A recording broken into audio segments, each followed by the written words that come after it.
The Bothy Storytelling Podcast is a member of the Alberta Podcast Network, powered by ATB.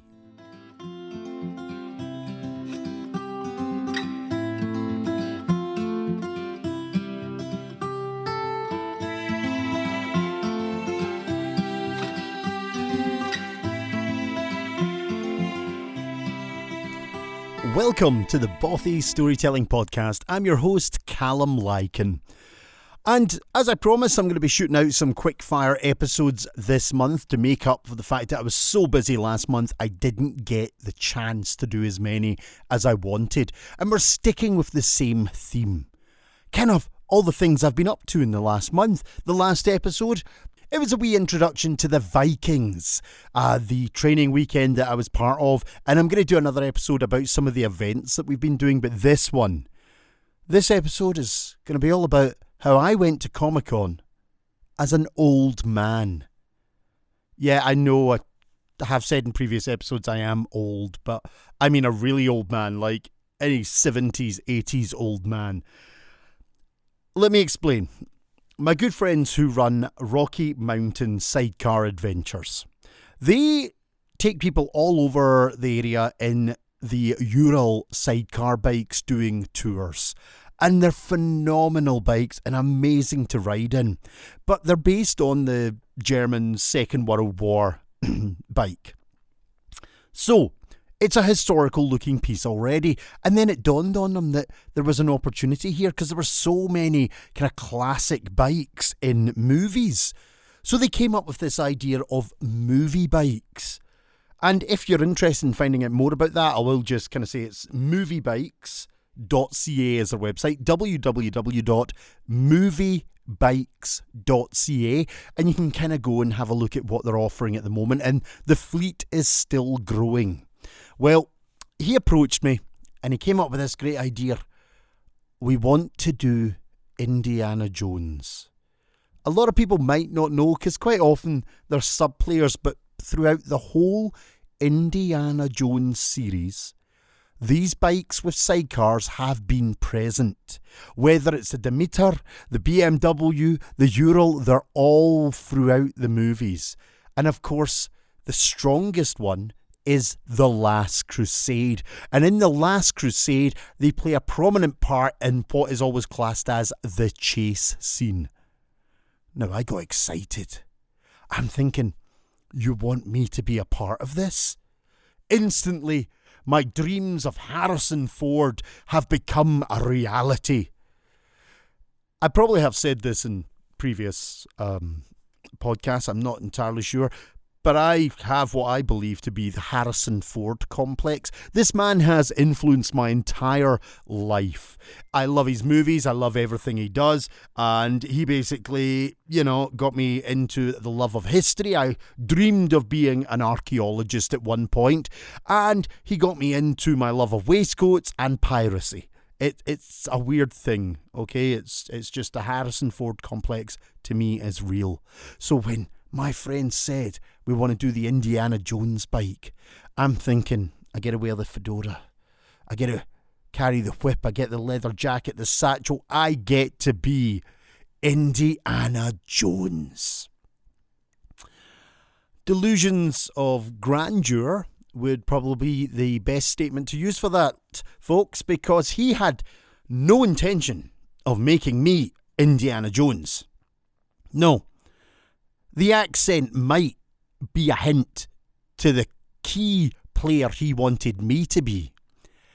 He wanted me to play Henry Jones Sr., Sean Connery's role. Now, I love Sean Connery. He is a legendary Scottish actor. But I'm looking at myself in the mirror going, do I really look that old? But apparently, my friend, who is an artist, he's a performer, he's a businessman, he's a teacher, he's everything. He saw similarities, and so did his partner. And a few people have seen similarities to my facial structure and Sean Connery. I personally don't see it at all. And our accent is completely different. In fact, little truth for all the people not from Scotland. I've never met anyone in Scotland with Sean Connery's accent. I honestly don't think it exists beyond the realm of Sean Connery. But that's beside the point. He wanted me to dress up as Henry Jones Sr. A great role, but slightly heartbreaking considering my Harrison Ford complex. But I accepted. Bit kind of confused, a bit kind of bewildered, thinking, how is this going to work? I look nothing like this man. You know, okay, I can grow my beard in, it's getting a bit white. Yeah, I can let my hair grow and it's getting white, and I do have the bald ring. That's why I shave my head, because I don't want the bald head ring thing. And that's about as far as it can go, but sure enough, we got the tweed suits, we got all the gear, and we made it happen. And in all honesty, after the makeup was done, I could see it. I managed to pull it off. I still can't do the accent. So yeah, I ended up doing the Sean Connery, Henry Jones Sr. role in the sidecar, which was absolutely great fun. I'm not going to lie, I still cannot perfect the accent. Junior, things like that. You know, the only thing I kind of managed to pull off was, and suddenly I remembered my Charlemagne. And even that's rubbish. You know, there's a great interview with Sean Connery many, many years ago. And he was asked why in all his movies he was Sean Connery. And he gave the most perfect quote, which as a Scotsman I totally understand. He was asked why he didn't do accents, and his exact response I cannot repeat because I try and keep this show clean.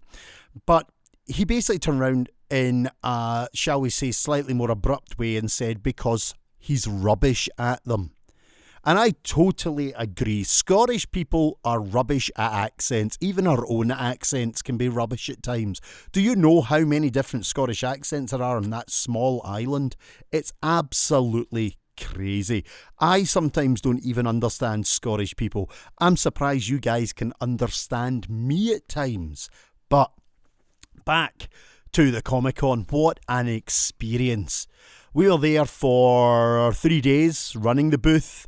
I'm jumping in and out of this sidecar, getting photos taken, classed as a celebrity double. It's about the closest I will ever get to a celebrity status, I fear.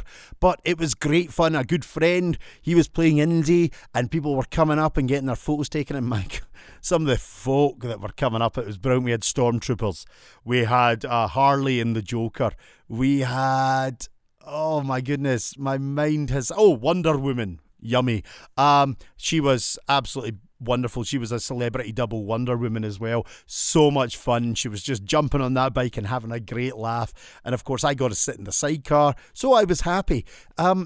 Life is good sometimes, but it was just such a fun experience. If you've never been to a Comic-Con, a lot of people think it's for what they class the geeks. And yes, there is that element, but do you know what? It's for all ages and all people.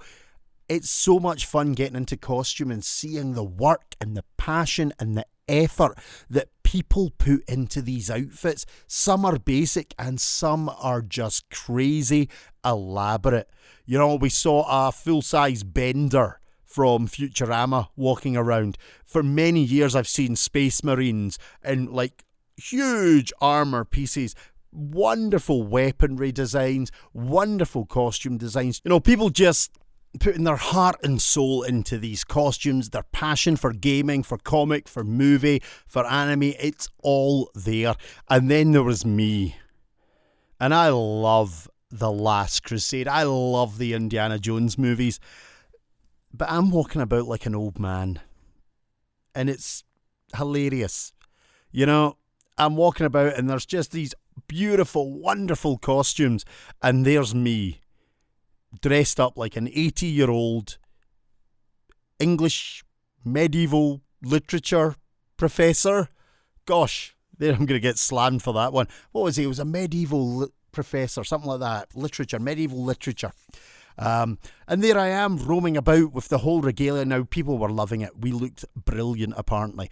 And I've got to admit, it worked really well. The movie bike setup was tremendous. The bike looked great. We looked great. The whole thing was fantastic. And it was such good fun. But the whole Comic-Con experience is just phenomenal. The sad thing is, though, we took many a walk and got many a photo. And there is the celebrity photo shoot and signing section. And we walked through that. And what we were quite shocked at is the way that they were treated. They weren't really allowed to engage people beyond their little booth. They were shepherded in and out, like with a military guard almost, to make sure nobody got near them beyond their little booths. And I felt that was a shame because it took away the humanity of them. You know, we all hope that celebrities are humans too and that they do treat people with love and respect, but this just didn't allow anyone to see it. Maybe when they were up chatting, yes, but you got to remember they're getting paid at that section, so they've got to be nice. It would be lovely to see if they were really nice people or absolute bleep, we shall say. But anyway, Comic-Con, great fun. The Last Crusade, we were there. I was an old crusader, and do remember, ladies and gents, at the end of that movie, I got to drink from the Holy Grail.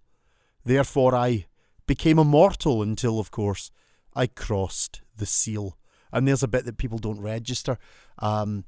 You only stay immortal until you actually cross that holy seal in that tomb, and then it's all forgotten again. A bit of a rubbish Holy Grail, if you ask me, but hey, it kind of means that, the characters can avoid going on forever. You can't have Indy and Henry Jones Sr.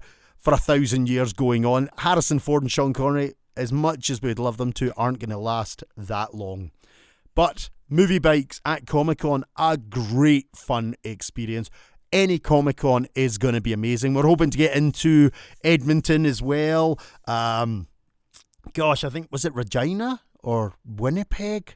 Oh, there's a couple other ones we're looking at. I don't know. I mean, I know nothing. I just ramble on my little show here. But we're also, I say we, the grand we, like I've got anything to do with it. But they are also expanding the fleet. And I do know for any Potterites out there, the Harry Potter bike is coming.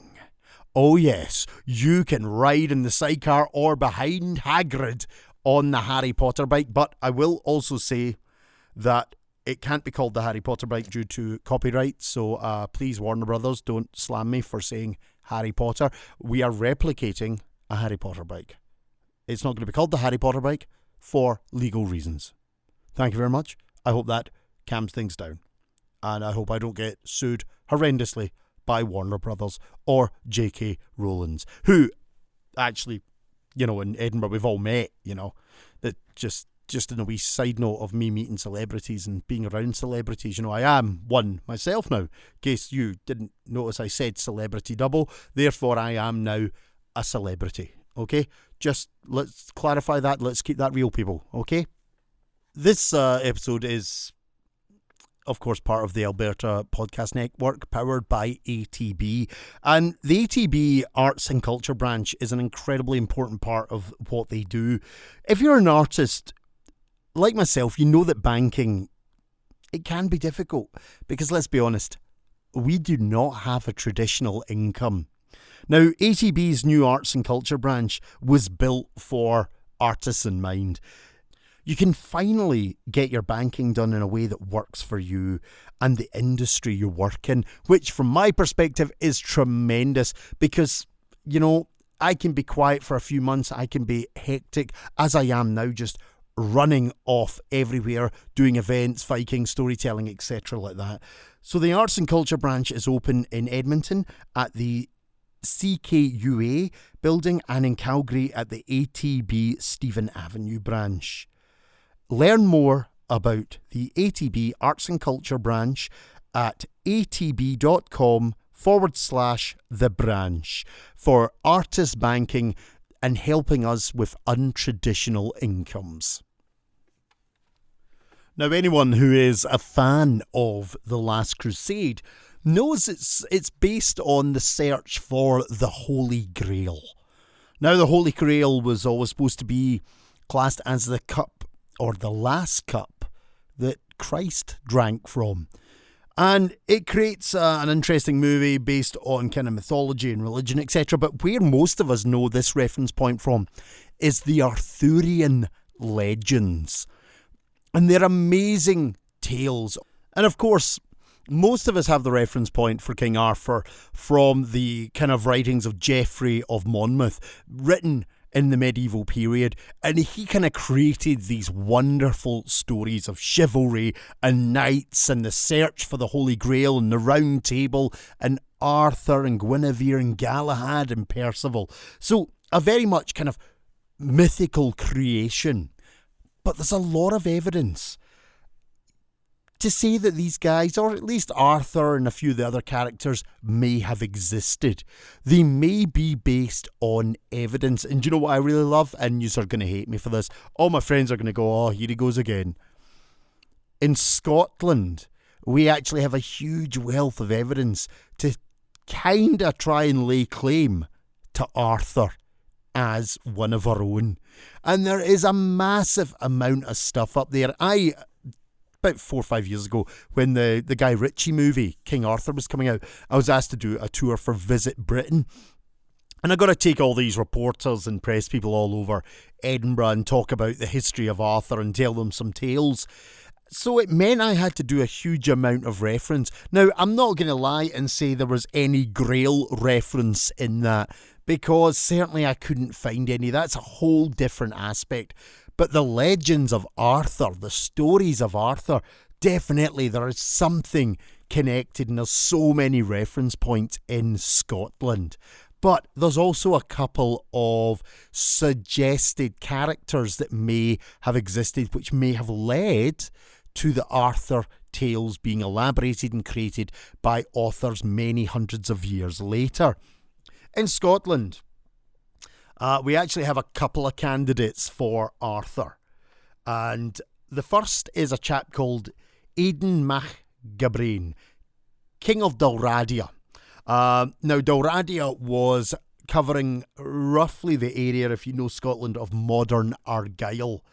And he existed, 570s to about the 610s, roughly. And the reason they think that this guy is kind of one of the candidates is because when he died, he was buried on Iona. And what that did is it kind of gave rise to the legend of, Arthur's burial on Avalon. So, it kind of, there's all these tenuous links, but there's about 30 or 40 different guys in Scotland who are referred to this. But, through my tour, through the search that I did, I found some amazingly interesting stuff. And a lot of it kind of started to make me very curious, because it's not necessarily the people, it's the places. And Scotland has a huge amount of places. We have a connection with Arthur. We have a connection with Merlin. Merlin, in fact, was supposed to be a Scottish warrior that went crazy in a battle and became a hermit and a seer in the Scottish mythology. So there's a lot of kind of tenuous links. But let me just give you an idea of a few places that are connected to the Arthur legends in Scotland. And obviously, if you've been to Edinburgh, Arthur's Seat is the main candidate. Arthur's Seat, the great volcanic crags that hang over Edinburgh. You have Camelon. Now, some believe that the real King Arthur was a Scottish leader named Arturius. This is the Roman-esque connection that, again, Hollywood has kicked in. Arturius's Camelot is supposed to have been a Roman fort on the Antonine Wall, which was the predecessor to Hadrian's Wall, that tiny little wall that they built to keep us out. It was basically known as Camelon, and it got abbreviated and changed to Camelot with, obviously, a lot of the myth and legend. Another place, Drum... Oh, God, I should be able to pronounce some of these places, and I can't. Drumelzer. It's a small town in the borders of Scotland, and it's got the Arthur legend associated to it. Merlin, as I've just mentioned, was portrayed as a wild prophet of the woods, and the grave of Merlin is there. I actually forgot about that. Drumelzir has got what is classed as the grave of Merlin, the wild prophet. Dumbarton Rock, again, in Scotland. It's near the town of Dumbarton, oddly enough. The hint was in the name. It's west of Glasgow, and it was a stronghold in the 5th and 6th century. Roughly the time of the Arthur legends that are portrayed throughout Scotland, the Brittonic style legends. Excavation of this area, and I know from experience, it's given us ramparts, defendable sites. Actually, some interesting kind of Mediterranean pottery has been found there. And again, it's connected to the King Arthur legend. Loch Arthur. It says it all. Loch or Lake Arthur. It's supposed to be where Excalibur was, brought from the water. I don't want to quote any Monty Python here because, it's some tenuous links enough without throwing in Monty Python to this segment. Loch Lomond, it's a large lake just outside Glasgow. Geoffrey of Monmouth tells of an offensive by King Arthur against the Picts and Scots at Loch Lomond. And in previous episodes, I think I've mentioned about the Picts, the painted ones, the Picti, the wild and crazy race of Scotland that existed just above the Firth of Forth. Meagle. Now, Meagle is mid-Scotland, north of Perth. Local legend has it that Queen Guinevere, yes, we're even laying claim to her, folks, made her way to Scotland after the death of King Arthur and died here. Now, I say we lay claim to her, but that whole statement also contradicts everything I've just said. She made her way to Scotland after King Arthur died. If Arthur is supposed to be Scotland, wouldn't Guinevere be in Scotland? As I say, there's always so many sides to these stories. The Moat of Mark is another site near Dumfries and Galloway. It was a fort basically occupied between the 5th and 7th century. But to be honest, it is kind of connected to the Scottish Arthurian time period, but that is the only kind of connection. There was nothing beyond it other than, it was within that sort of historical time period. And then Stirling. Now, this one I do love. Stirling, the Castle of Stirling, has the Stirling Round Table, also known as King Arthur's Knot. It's actually below the castle in one of the fields, so you can look off the battlements down into it in what was once the Royal Garden. Basically, the references for this are a wee bit later, 15th, sort of 16th century stuff, so much later than what we're classing as the Scottish connection to Arthur. But I love the fact that, in Scotland, we just lay claim to it all. We're that type of country. We love the fact that we've got so much history, and it makes sense that Arthur was something a wee bit different. He was a wee bit of a character based throughout the sort of British sort of zone. However, there is one reference that I really love that really connects, in my mind, Arthur as something beyond just a person. A lot of people have always asked me about the Arthurian legends, and I'm not going to say I know them all. It's an area that I'm still researching a lot on. But there was one thing that I discovered that really blew my mind, and it made me really think about Arthur, and I did some reading on it and found a few other people had a kind of similar view, that the name Arthur may not have been a person. Arthur may have been a status, a symbol, a rank. And the reason is, there is a poem, and it's called, I'm going to pronounce this, the Gododin. It was a medieval Welsh poem, but it actually was written based on events that happened from Edinburgh on the old site of Eden, or was it Eden when this was happening? Edinburgh's had many, many different names, but it was basically what we'd call the, I hate to use that kind of Celtic term, but it's the easiest one for a lot of people to experience. It was based on incidents that happened roughly about 600 AD. And it was a great battle when the Pictish and the kind of tribal systems were still in existence, and they marched from what was known as Edinburgh Castle today to face off, I believe it was the Northumbrian kings. They were going to be invading what we now call modern Scotland. And this was a battle based on the 300 or so warriors, God, my memory isn't serving me great today, that walked out of the castle from the various tribes. They knew that they were going up against insurmountable odds and that they wouldn't make it. The outcome of the battle was pretty much that they all got wiped out, bar one.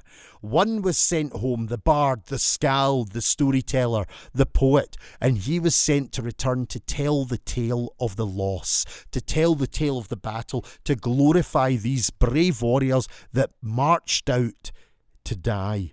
It's said that they feasted for many months before the battle and then marched out to the battlefield and fought like men and warriors and beasts, but eventually strength in numbers took them down. But there's one stanza, one section that blew everyone's mind when they actually read it, and they believe it is the earliest reference to Arthur in existence, and I love it. I'm just about to pull it up here and read it because I do not know it off by heart. But each verse, each stanza, whatever you call them for poetry, is based on an individual warrior. It's giving a little bit of their background and it's giving how they fought and died. But this one I love. He fed black ravens on the rampart of a fortress, though he was no Arthur. Among the powerful ones in battle, in the front rank, I'm going to mispronounce his name, Gwawadurur, oh my God, I'm sorry folks, was a palisade. And it's that quote, though he was no Arthur, that blew so many people away when they registered, that this is the first reference to Arthur. Now, is Arthur a person? Is he a rank? Is he a symbol? Nobody knows at this stage. This implies Arthur was a person, a brave warrior, and it led to that belief that King Arthur, as we know him, wasn't a king. He was maybe a warlord under a king. He was maybe the most successful warlord of his time, and because of that, he was allowed to draw men to him, banner men that became what we now know as his fabled Knights of the Round Table. He was a fierce warrior maybe that went out into battle and suppressed the Saxon, maybe the Picts, we just don't know, the Romans. The time periods could be many and varied, but we believe this guy existed in some form, and I generally do believe, whether he was Scottish or not, I'd like to think he was Scottish. He seems, a brave, fierce warrior, probably incredibly handsome as well.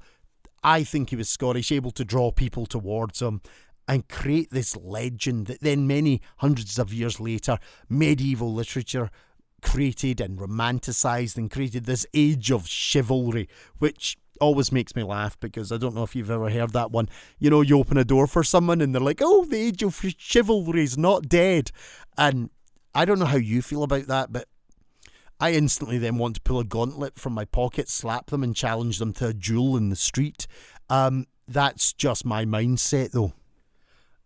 Now, this is a completely random episode in its context information. I'm all over the place having fun because I keep remembering all these snippets of Grail lore and history and Arthurian legends.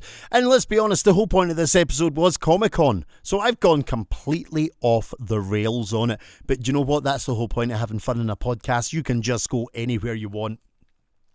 Comicon, The Last Crusade, movie bikes, Indiana Jones, Henry Jones Sr., all connected in a beautiful way. In the movies, he talks more about Knights Templar and stuff like that, but ultimately the Grail is connected to the Arthurian legends more. And I've actually got one of the books here. I'm going to read you something. I've kind of been reading wee snippets because my memory hasn't been that good for all those reference points, but I'm going to read this wee Grail snippet, which I found quite interesting because it might give you a little bit of an understanding of where all these Grail legends comes from. So do bear with me. The Grail story was probably based on a Celtic tale about a hero visiting the palace of a maimed king and restoring him to health by asking a significant question. But the exact form of the story can only be conjectured. Just want to reference Celtic again. See, I still think we're in the Scottish realms here, although Celtic's a very broad statement, don't get me started on that. In the early 13th century, oh my goodness, I really should have proofread this before I started. I'm going to have problems here.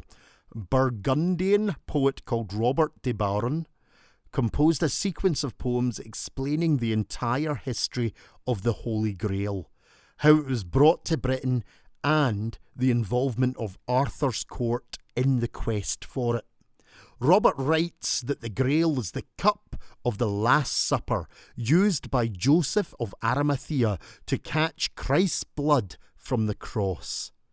Joseph is imprisoned by the Jews for burying Christ's body, but the Grail feeds him miraculously. Many years later, the Emperor Vespasian, again, I'm bad at pronouncing Vespasian, journeys to Jerusalem, discovers Joseph still bricked up in his prison, and frees him. Joseph then takes the Grail and, with his sister, oh God, here we go again, Enigus, and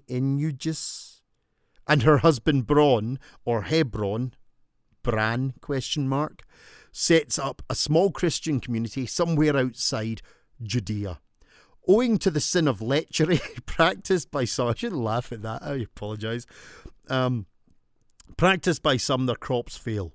Joseph is instructed to build a round table, again, a connection to the lore, a replica of the table at the Last Supper, and the Grail is placed on it beside a fish caught by Bran, subsequently known as the Rich Fisher.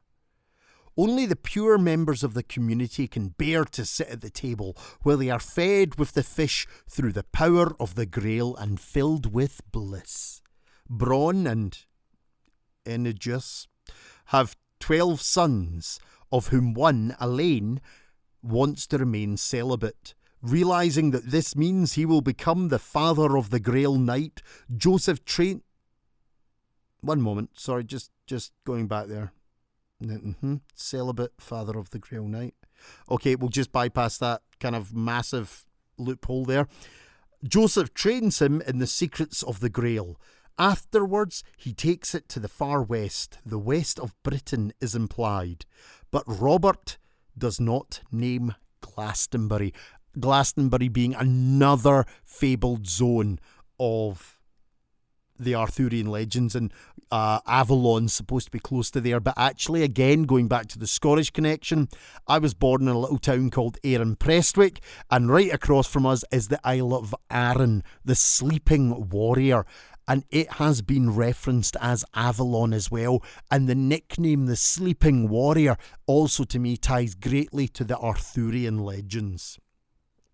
Getting back to this little paragraph though, several subsequent authors elaborated Robert's version of the Grail story, but when the Vulgate cycle was written, the author of La Quest del Saint Graal made profound alterations. He wanted to show I'm really doing well today. He wanted to show the inadequacies of secular chivalry, and he wanted a Grail hero who was perfect, not the flawed character of Percival. So he invented a new hero, and now I didn't even realise this, Galahad, and followed the efforts of many knights in the Grail quest, showing what happened to those who failed as much as those who succeeded. Of all the knights of the Round Table, only Percival, Bors and Galahad achieved the Grail, but even their success is relative. Only the pure Galahad reaches the peak of beatific ecstasy. So there you have it. There was me attempting to read some very bad names, but it was just a little section that I found quite interesting on the Grail legend, which ties up beautifully with everything we've been talking about. The Arthurian legends, the Last Crusade, the search for the Cup of Christ. It's an interesting thing. Immortality is something we have all sought after, and some may achieve, maybe not through life, but maybe through I don't know, doing a podcast, storytelling, performance, movies. You can achieve immortality in many ways, but ultimately we all need to shuffle off to the big grim fella and accept our fate is to end. But it's the words that we choose while we're here, it's the way we act, it's what we do that kind of is memorable. So folks, you know what? You might not get the cup of Christ, you might not find that holy grail, but, let's live a good life and enjoy it. And hopefully we'll be remembered for all our good acts. Me? Hey, I'm going to hell. I'm Scottish. We just are immediately burning. It's just part of our ethos. But I hope you guys have more fun with it.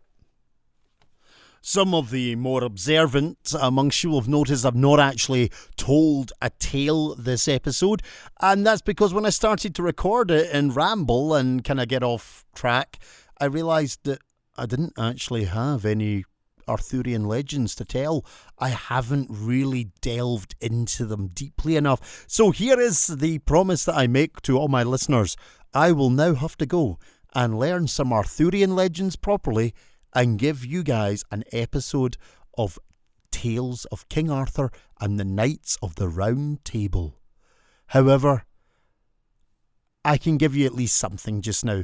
Let's give you a book recommendation that you guys can go and look at and learn some more. Now, we work with Audible, and Audible and the Bothy Storytelling Podcast can give you a 30-day free trial and a free audiobook download if you go to www.audibletrial.com/Bothy Podcast. They've got something like over 180,000 titles to choose from for your iPhone, Android, Kindle or MP3 player. And I was having a look for a good book that I could recommend today, and the one that I came up with was King Arthur, History and Legend. This is on audible.com. It's written by the great Courses, Dorsey Armstrong. It's narrated by Professor Dorsey Armstrong. So, hey, it's going to be good. He has a PhD at Duke University, and it's basically under the Great Courses English Literature series.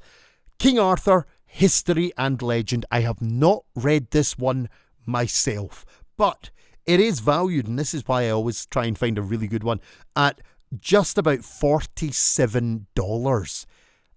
That means, guys, if you register using the code audibletrial.com/Bothy Podcast, you guys can get that book for free under your 30-day free trial and free audiobook download. Almost a $50 King Arthur book for free. So get along to audible.com, register for the trial under the Bothy Podcast code, and get King Arthur, History and Legend, narrated by Professor Dorsey Armstrong under the Great Courses English Literature series. And that is my book recommendation for this episode of the Bothy Storytelling Podcast. And immediately we'll go straight on to my podcast recommendation for this episode. And as we're powered by ATB and part of the Alberta Podcast Network, let's recommend another podcast from that great network for you guys to listen to. Again, how do you connect a podcast to King Arthur and the Holy Grail if there isn't one that exists? But you know what? There's one that's close to what I've talked about. I mentioned how I used to do some tours and I did a couple of things for Visit Britain, etc. So there is a podcast called Walkcast on the Alberta Podcast Network. It is hosted by journalist and urbanist Tim, and I apologise, Tim, I'm going to get this name wrong, Querengizer. I'm so sorry. I'm awful at pronouncing names.